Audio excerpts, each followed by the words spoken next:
Members of the Japanese army, known as the Ground Self-Defense Forces, arriving in Juba, South Sudan, in November. Samir Bol Agence France Press Getty Images Tokyo Japan's defense minister and one of its top military officers are said to be preparing to resign over allegations that they misled parliament and the public over dangers faced by Japanese soldiers on a United Nations peacekeeping mission in South Sudan, dealing another blow to the government of Prime Minister Shinzo Abe.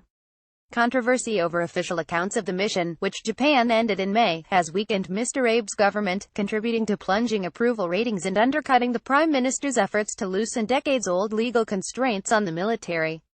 The Japanese news media reported on Thursday that the defense minister, Tomomi Inada, and the officer, Gen.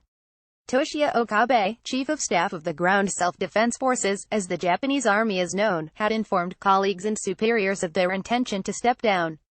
The resignations would coincide with an internal Ministry of Defense inquiry into the South Sudan episode, the results of which are scheduled to be delivered to the government on Friday. General Okabe declined on Thursday to comment to a group of reporters about his plans. Ms. Inada did not immediately address a report by NHK, the national broadcaster, asserting that she had decided to resign. The question of whether the military and senior officials in Mr. Abe's government deliberately withheld information about safety at a United Nations compound in South Sudan, where about 330 Japanese peacekeepers were based, is one of several allegations of wrongdoing to have dogged the Prime Minister in recent months.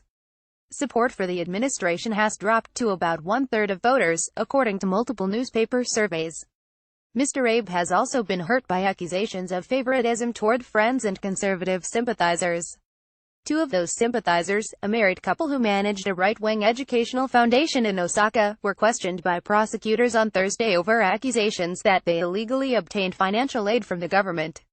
Mr. Abe's wife, Aki Abe, was honorary principal of a school being built by the foundation, Moritomo Gakuen, which had secured public land for the project at a cut-rate price, raising suspicions of influence peddling. Mr. Abe and his wife have denied intervening with officials on the foundation's behalf. With the anticipated resignations of Ms. Inada and General Okabe, Mr. Abe may be seeking to prevent further fallout from the South Sudan affair. Some had expected Ms. Inada to be afforded a more graceful exit in a cabinet reshuffle planned for next month.